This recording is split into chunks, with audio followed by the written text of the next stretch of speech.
Hi guys, my name's Ryan. Welcome to the channel. Today I'm here with Chris Stokes. He's played for the likes of Coventry, Forest Green, Kilmarnock. He's also played against Celtic and Rangers, scoring against Rangers. Also represented his country at England C and England 17. Thank you very much, Chris, for being here today. That's all right. Nice to see you on. So, just going to start off. Obviously, you started your career at Bolton, coming through the academy setup. Just how did you first get scouted by Bolton? How did that process go? Um, like the Bolton one was when I was at Bristol City. So when I was younger, sort of Mhm. like you're playing sort of academy sort of teams, and I think Bolton were quite an established sort of club back then.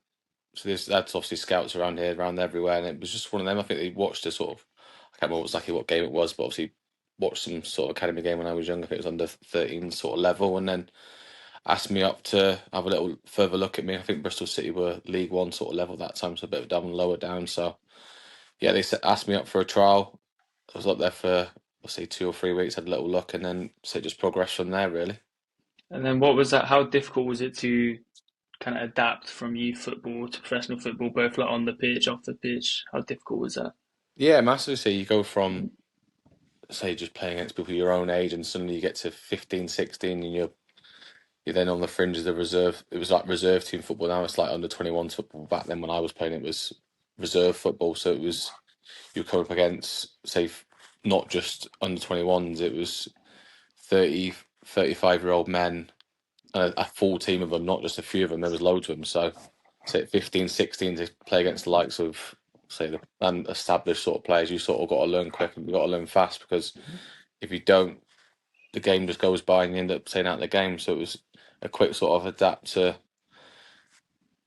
how it is with men's football, and you got to say you get a certain amount of time to say you're there. So you need to sort your contract, but say if you don't adapt quickly, then you end up just falling back and playing with your sort of age group until you are sort of ready. So you had a brief loan spell at Crew. And what was that kind of experience like, getting sent out on loan? Yeah, so it was.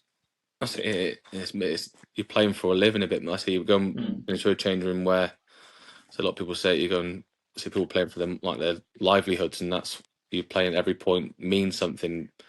Before when you're playing reserve football, it's more for development and getting better on your own really. And like I say, it's nothing. The game doesn't really matter. Like as a result, it's more of a individual and team collective than it is say points. And then when you go into a team like say Crew, what was my first one, you're playing for every point matters. Positions in the table and there's crowds and obviously everyone's going to watch and it. But there's a lot of so much more pressure on it. Where reserve football is usually just a few parents and no one's really everyone's just like yeah oh he looks all right. Nothing, no one really no one really cares. Whereas say you go to like a match like that and everyone's like say if you go 1-0 it's like yeah oh you're losing it's Yeah, like, oh yeah, my it god means everything. he's rubbish and it's like Mm.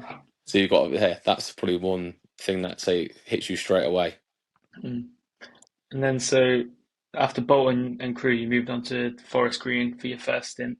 And obviously, at your first stint there, you made over 130 appearances, playing 5 years. When you played that long at a club, how would you kind of describe the connection with the fans, the teammates, like the staff, everything to do with the club? Yeah, I say Forest Green. That was probably I loved the time there. It was brilliant. It was my first real club. So I went to Crewe, but I wasn't there really long enough to get a sort of connection with the club and say the sort of the fans and that sort of etc. So Forest Green was my first one. It was close to where I grew up, not too far from that sort of area. So it was nice to be back at home and Mm. have sort of home comforts at a young age. And then say yeah, and then you're playing as well with say a club that was on the rise. It wasn't what it is now. It was sort of a real low down. Nobody knew who they were because it was just getting taken over by the owner took over just as I sort of come in. So it was all a lot of change, and I was part of that change, and it was great to see the club develop real fast. And it's still developing now until hopefully it could say it sort of got into the thing got into division like the League One, but then it's fallen back down into the National League now. Mm. But there's a lot of growth there, and I think it can continue to grow. The chairman's willing to continue what he's doing. And then obviously after Forest Green, you moved on to the big one, Yeah, Coventry, obviously. So how did it feel to kind of get this move, the jump from National League to League One? What was that feeling like? it's what I went to Forest Green, and it was always a strive to get. back higher because I left Bolton, so it's like a Premier League sort of club, and Mhm. dropped down to say the National League. And Forest Green was always at the time I was thinking I want to play some games and then get my career back up again. And I ended up staying at Forest Green probably a lot longer than what I thought I would. And then Coventry come around, and it was what I'd been itching for so long. So when the opportunity come up, there was no way in how I was ever going to give it up without giving my absolute utmost. So initially, it was only a month's loan at the time, and I think my first game, it was like, well, I think I was at the day Stephen Presley lost his job, so I think I was Mm. at. So when you go into something like that and you think you're going to be there, I was hopefully be there a bit longer than what I thought, and it was like, crikey, I could be a day. And I Yeah, was like, oh my god. But then I was like I said, I was never going to pass up the opportunity of yeah, giving absolutely everything, and that's what. From the first day I went, so coming to Coventry to the last day, I think I can leave to look back and think I gave absolutely my hmm utmost and everything I could because it was an opportunity of a lifetime for me, and I said I didn't want to pass it up, and I said I loved every single minute of it, and I hmm look back now very fondly of my time at Coventry. And then this next one, I remember this game quite vividly. I think it's actually what made me buy that shirt there. 'Cause obviously, I remember in your first start, I think it's probably about 10 minutes in, you scored, didn't you? So, what do you remember about that game? How was that sort of feeling Oh of scoring yeah, on your first start?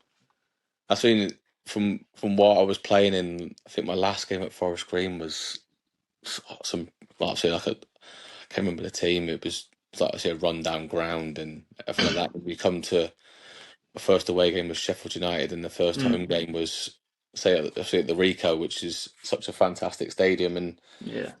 it was yeah, it was a bit of a blur because I was so focused. As I said, touched on before, of wanting to do well. Then to go and score was absolutely fantastic, and then so we won hmm that game as well. Which, like I said, when you go into a club where we were in the table, it was I think we were struggling for relegation at the time. So it was obviously as I knew as well. Further on, we got relegated. It was Mm, obviously just never be in that sort of position. So to get sort of fighting on the thing of relegation, then to go and win and score was yeah, it felt unbelievable, and yeah. I think it started my commentary career in such a good way. So you obviously speaking of these difference to the big stadiums, so obviously the biggest of all, you made your first appearance at Wembley in 2017, and you helped bring Coventry a first trophy for 30 years. And then Yeah, obviously the year after it was a playoff final. Which so how do those feelings compare? You know those 2 days, and what do you remember most, and what was your fondest memories of those games at Wembley? yeah. The first one, I didn't really think I was going to play because I think that season I was injured quite a lot, and Mm. I only played a sort of handful of games leading up, I think, to the final, and I think Mark Robbins, he only just took over not long before Yeah, that well, to it really find. weren't. Yeah. Yeah, it wasn't long, and Mhm. I think our team was quite young, and then he spoke to me leading up to the week and said, like, I want you to play, but it was actually trying to fit me into the team because we had Jordan Turnbull at left side of centre half, we had Mhm. Ryan Haynes left back, and it was then right. Well, I'd actually never played right centre half, and he was like, I'm going to play you Yeah. right centre half, and I was like, this could be fun, like Wembley right centre half, right? But I was like, I was never. I'm always one of my thing. Always been pretty much get on with it. Yeah, fine, crack on. Let's Mm. do it. Yeah. So I think the first one I was so focused on the actual game, I never really actually enjoy it because Mhm. there's so much playing at Wembley and a final, and Yeah. I think the season had been so poor for myself and the team that it wasn't. Yeah, we won, but it was more like, oh, right. I think we got So we were. relegated 2 days. I I was think we got gonna say. I was relegated gonna say we were 3 days literally later. So pretty much down by that point. 'Cause I yeah, remember. there wasn't. Yeah, it was a bit of a weird one. Yeah. Obviously I was buzzing that we won the game, and there was that's his first time at Wembley for so many years for the club and stuff like that. And it was, I think, after such a bad season, it was nice to have a bit of some sort of Mhm. enjoyment out of it. But Yeah. second one, I think I got a lot more thing out of it. I was like after the game, I sat like on the pitch for a while, took the ground in and Mhm. everything like that. I think I didn't really do that in the first one. I just sort Yeah. of got on with it. Whereas the second time, I tried to take as much as I could in and enjoy the occasion and say everything else as much as I could because you say they don't come around very often that you get Mhm. actually a chance to play at Wembley, and especially with a club like Coventry that takes so many fans and say walking out and you see so many blue shirts, it felt unbelievable. And so you probably didn't appreciate it the first time, but the second time I definitely stood up and looked up and thought, oh my god, Mm. So I've got some memories from the days. I remember the Lee Bird save from the first one. Then you got like the yeah, Jordan Willis goal, the Jack Grimmer goal. Obviously, you'd have been very up close to that. What's that feel? Because often I know it is like a fan, but feeling like as a player, when you see a keeper make a massive save or you see the ball hit the back of the net in such a big game like that, how does it feel?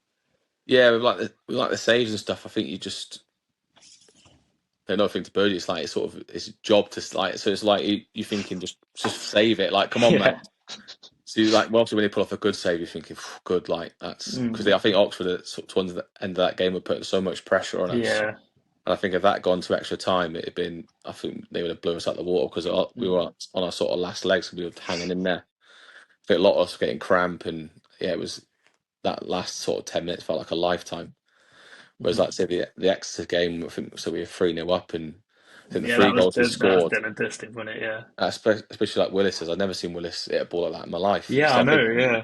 I think my reaction to it, I think I'm on the halfway line, my hands on my head, thinking, "Is that Willis?" I thought, "What's going on here?" I still didn't know what he was doing up there, like receiving Yeah, it on the spin and whipping it at top corner. Like, I think that's Willis in a nutshell. He don't want to run back, so I think he's like come back from a corner. I think he's thought, "I'll just stay up here. I don't have to run back." So I think he's just looked around the box, and I think Michael Dawes wrapped the ball into him, and he's had a hell of a touch. And I think mm. he just hit it. And I think he's never hit a ball like that in his life. I don't think he ever will Yeah. again.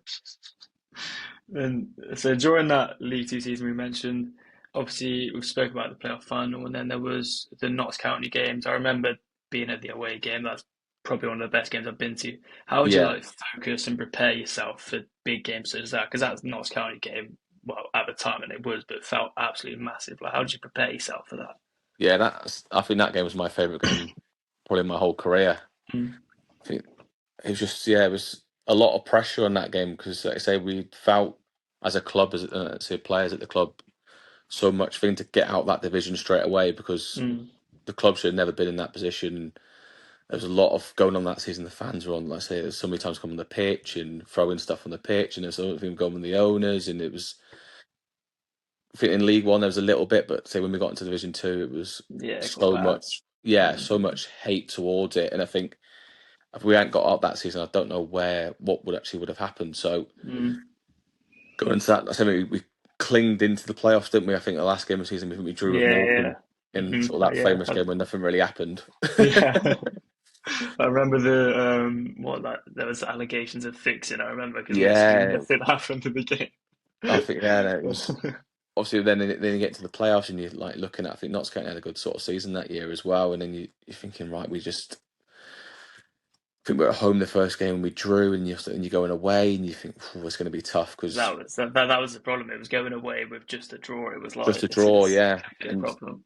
we knew we were going to be up against it a little bit, but Yeah, then I think Mark Robbins was always keen on fast starts and stuff like that. I think we scored very early from a cut. Biamu. Yeah, it was Yeah, and Biamu then with a head sort of kick, wasn't it? Yeah, I think we all got a massive. The crowd was like blue, like all across the back. The yeah. amount of fans we had Got a that day big was allegation. Yeah, unbelievable. So I but think when somebody scored early, and then obviously the noise just yeah. right from over there was nothing I don't think It's I've heard from it's playing. that photo of I think it's you and Biamu, and there's like a flare in the Yeah, background. right You've got your arm behind. around him. Yeah, Yeah, it's a great photo. I love that yeah. one. I think I was on my like.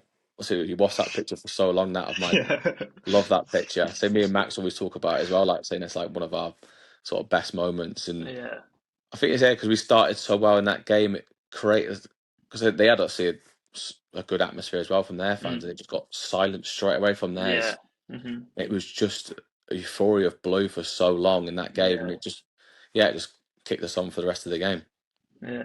I remember getting nervous, and then obviously Bayless went and killed that one bottom corner, didn't he? And Yeah, that was like kind of like killed the nerves. I remember yeah. I think we that. scored so many good goals in that sort of that Yeah, period of say the mhm. semi-finals and the final. Yeah, that's a great game. And then we're going to move on from Coventry now. Obviously, your next one, so Bury, a bit of difficult time at Bury because obviously you're part of that, the infamous kind of administration thing. What was that? Because obviously that's a unique feeling. What was that like to be a part of?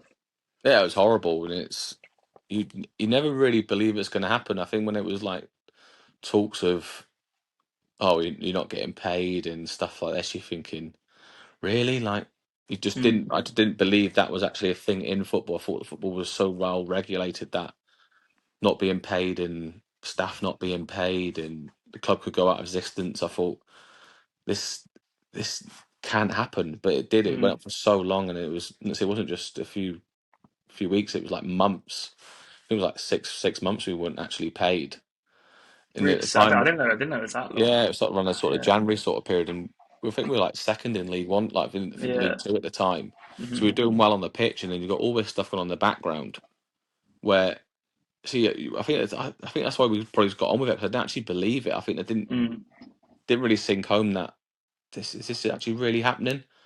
But it's happening more and more now. I think afterwards, after us, it was Macclesfield, and you got Morecambe happening now, and it's such a shame that this is sort of allowed to go on because you think football with all their laws and all their stuff that goes into it that Mm. it would be so much more well regulated than what it is. But there seems to be still these owners that take over football clubs that don't have the finances or stuff behind it to support them. So it should be more that if it's not happening for a certain period of time, that doesn't go back on the club. That it should be right. Well, this owner's gone. Can we find someone Hmm. else to come over and take it over instead of being? So Berry got so much debt that whoever took it over was never going to take it over because it was in so much debt Yeah. that it was, like any business, you're not going to take over a business with millions of pounds in debt, and so it was impossible for anyone to save it. So Hmm. before that, it should have been right. It's losing this much money. We're going to have to do something, and we have to step in. So whoever looks after like the regulations of football should have looked at it and thought, well, once it gets in so much debt, right, stop now. It can't go any further because say it comes back on the club, and you've got people that supported. So imagine for yourself, like if it happened to Coventry, like just suddenly Yeah. one day there's no Coventry City, and it's like, how can that be allowed to happen? Mm. And it was such a shame seeing it happen because you've got all these supporters of Bury that no football team to support, and it was just bewildering that it was say it happened, and looking at it now, I can't still believe that actually did happen. Mm. Yeah. Were you kept in the dark by the owners, or was that communication, or was it literally did you find out the same way as us through the media, or were you actually like kept in the process, kind of? Yeah, we were fed lies and manipulation of the owner was saying, "Oh right, yeah, we're going to sort this. We're going to get this. Don't worry." Da, da, da. Just basically leading us on Mm. delaying tactics of. And so it's probably what they're doing with the FA as well, or so the governing bodies of like the EFL was saying to them, "Oh, we're going to sort this and sort this. Oh, we got this coming in." So it was just all a manipulation of lies that went on for so long, and you get drip fed information, and you don't know then what to believe. Some of it might actually be true, but there's so many lies in there that Mm. you end up just not believing anything. So Mm. there might have been some truth in the stuff that they were saying, but because 95% of it is complete made up, that whatever may be true is you just believe it's a lie as well. You know, towards the end, you just think everything what they're saying is just not true, and it wasn't nice to be in. Mm. So we're gonna move on, and then obviously after Bury, you've had a different stints, quite a few clubs. Obviously, you spent a year at Stevenage. How would you describe? Obviously, only a season, but how would you describe your year at the club there? Yeah, Stevenage was a difficult one because I left Bury and it was so not after being paid for so like that period of time. It was more of a financial decision of Stevenage come up. They offered me a contract really early, and the manager was really keen to bring me in. And I think they come off the back of a good season in League Two. And I looked at it and I thought, oh right, this club could. So it was always a thing of trying to do well in football as well, trying to achieve promotions and stuff. And I think Stevenage just missed out on the playoffs at the time, so they put a contract on the table early doors, and it was one that without I haven't been paid for so long that once someone puts a contract on the table of, right, we're Mm. going to offer you this, I'll probably sort of jumped into it without fully thinking about it. Because when I went down there, I still lived in Coventry at the time. I was then driving down to Stevenage, and I thought, crikey, I've not actually really thought about this. It was, see, I don't think I've ever driven down that M1, driving down to Stevenage, down towards London. It was Mm. an absolute nightmare driving back and forth from there. So about 2.5 hours drive there, 2.5 hours drive back, and it just took its toll eventually. Of probably was just the wrong decision. I shouldn't have done this, and Mm. so it was nothing wrong with the club. It wasn't the club's fault. It was just my own probably decision of doing it Yeah. wasn't the right one, and it become hard at the time to keep doing that because I think then we struggled on the pitch as well, and I wasn't then enjoying the football side. I probably didn't have the distraction of we're doing all right at foot on the pitch. We were struggling, I think, towards the bottom of the table. We weren't winning games, and there was so much going on with me as well off the pitch that it just come too much in the end, and that's what led to me leaving. Mm. So then, obviously, you speak of leaving. You went back. home, I guess you could say, to Yeah, Forest Green. What made you want to return here for your sixth year and your second stint at the club? I think that's it off the back of the thing at Stevenage, where I probably had such a tough time being away from home and traveling so much that I probably just wanted like a bit of a reset, of just going Mm, back home and just bit of a like a whew, kind of just reset a bit, enjoy my football a bit more, and that's it. It only took a little bit of time because I knew what Forest Green was like, so I probably just needed that going in a place that I knew exactly what it was, and the Forest Green had progressed a bit more than when I left hmm it, and it was like I said, it was a club that was growing, so I knew where it was going. It was still had the same owner, and people at the club were still that what I knew, so it was an easy transition of going in there, and yeah, and it was after a little while of being there that I was ready to go again and go and enjoy something else. hmm So then you moved on to Kilmarnock in Scotland. What's that? Because obviously it's a whole different country, isn't it? So Yeah, what's that process? How almost strange is it moving, playing a different country, different league, something you're not used to at all, really? yeah, it was. So I had two children then as well, so I had two Hmm young boys, and so it was like a family decision of going and experience something new because in football, your career goes so fast. hmm Yeah, it's I've been playing now for what 17, 18 years, but it feels like a like two. It doesn't. It feels like it's just gone so quick. And people say that to you, your career is very short. So I wanted to go and experience something different. It was hmm probably the time I was getting towards the later stage of my career, so I knew it wasn't going to be.